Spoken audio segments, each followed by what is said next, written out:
السلام علیکم۔ دیکھیے میں شروع کر رہی ہوں Nalanda open university and other university سے related B A Urdu honours paper 1 part 1 اور پیپر 1 کا ہی ہے۔ اس کا سوال ہے، یہ بھی اسٹوڈنٹ کی فرمائش پر ہی میں نے بنایا ہے، یہ پریویس ایئر کوشچن 2020 کا تو نہیں ہے یا پھر اور بھی کوئی نہیں ہے، لیکن ان کے نصاب میں شامل ہے۔ ارہر کا کھیت کا خلاصہ تحریر کیجیے۔ تو لیجیے جواب جو ہے حاضر ہے آپ کے سامنے۔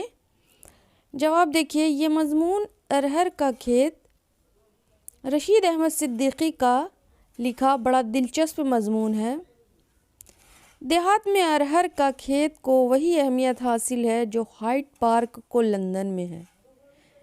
یعنی کسی بھی کھیت کا سین، سینری، تصویریں اور رومانٹک پل، اس طرح کے ماحول اکثر دیکھنے کو آپ کو ملتے ہوں گے، ہے نا۔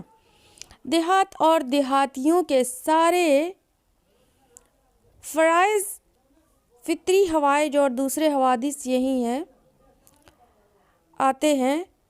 ہائیڈ پارک کی خوش فعلیاں آرٹ یا اس کی اریانیوں پر ختم ہو جاتی ہیں۔ ارہر کے کھیت کی خوش فعلیاں اکثر والٹر لو پر ختم ہو جاتی ہیں۔ ارہر کے کھیت کی عورتوں کو حقوق طلبی کا خیال بہت بعد میں پیدا ہوا، لیکن ارہر کے کھیت میں کتنی گاؤں والیاں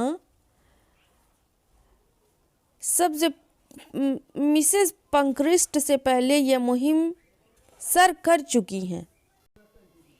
شام کا دھندلکا اور گاؤں کا دھواں پھیلنے لگتا، کتے بھونکنے لگتے ہیں، کسان اور کے تھکے ہوئے مویشی ایک دوسرے سے سرگوشی کرتے ہوئے دیہاتوں کو واپس ہوتے معلوم پڑتے ہیں۔ دونوں کے ذہن میں ایک ہی بات ہے، یعنی گھر پہنچ کر کھانا ملے گا، سونے کو ملے گا اور عافیت ملے گی۔ مویشی اور مالک دونوں کا خاندان ایک ہی ہوتا ہے۔ کسان کی بیوی اس گاؤں کے قریب کنویں کے سامنے سے ایک راستہ کھیت کی سمت گیا ہے۔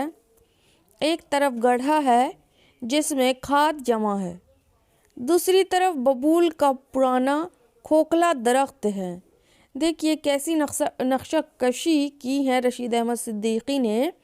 ویسے افسانہ، مضمون، انشائیہ، ناول نگاری جتنی بھی ہوتی ہے، اس میں جو نقشہ کھینچا جاتا ہے وہ بہت ہی خوبصورت رہتا ہے، بہت ہی خوبصورت الفاظوں کا استعمال رہتا ہے۔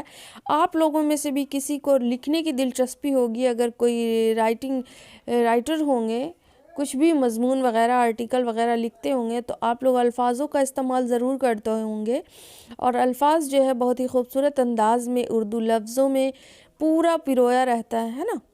جیسے کوئی کہن سال و تمغہ یافتہ فوجی جس پر دو ایک شب بیدار بزرگ اس طور سے بیٹھے ہوئے گرد و پیش کا جائزہ لیتے ہوتے ہیں، جیسے پہلی جنگ عظیم کے اختتام پر یورپ کے سورما شاخ زریں پر بیٹھے ہوئے گرد و پیش اور نزدیک و دور قبضہ جمانے کی فکر میں ہوں۔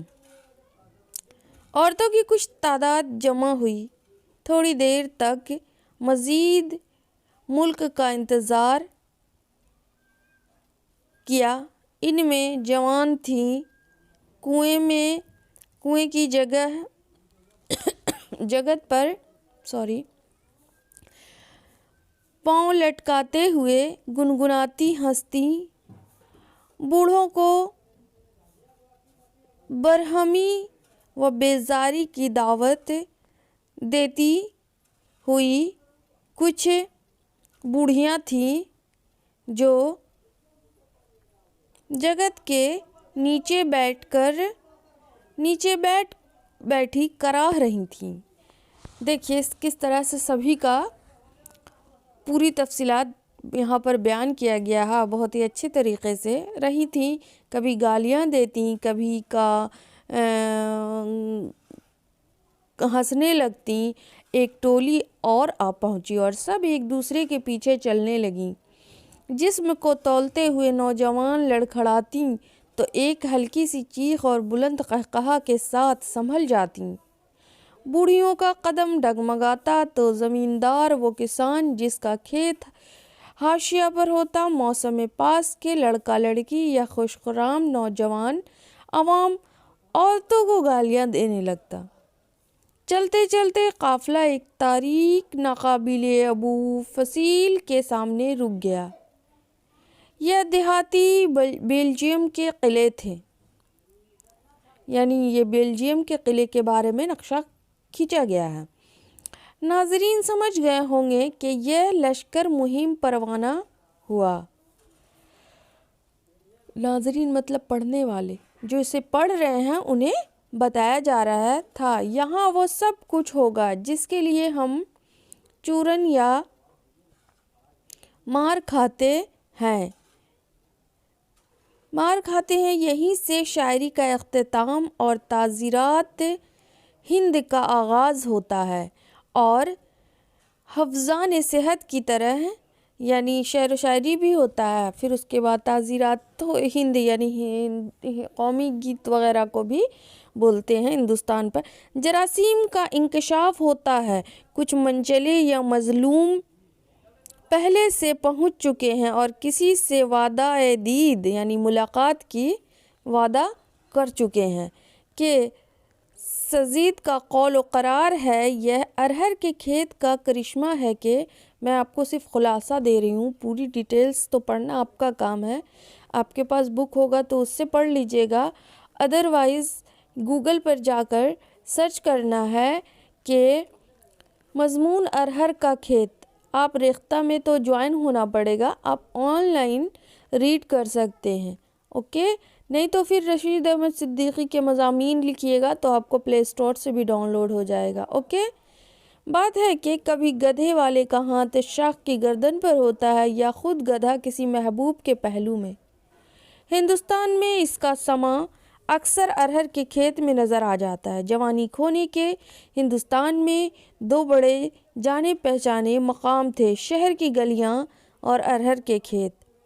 ارہر اسے کہتے ہیں، ایک پھل ہے، ایک اناج ہے جس کو راہڑ بھی کہتے ہیں ہم لوگوں کی زبان میں، اسے ارہر کہتے ہیں۔ اس کھیت کی کہانی یہاں پر بیان کی گئی ہے۔ اب ان میں یونیورسٹی اور کارخانوں کا بھی اضافہ کر لیا گیا ہے۔ یہاں کے بھٹکے یار درندہ و دردمندہ تو شفاخانہ پہنچتے ہیں یا جیل خانے۔ ارہر کے کھیت میں عقل سے شرمساری کی نوبت آتی ہے تو گاؤں والے بسولے سے کام لیتے ہیں اور عدالت ایرندے سے خبر لیتی ہے کہ کسی منچلے شہری کا ارہر کے کھیت میں دیہاتیوں کے ہاتھ سے مار کھانا اتنا ہی دلچسپ منظر ہے جتنا کسی پبلک مشاعرے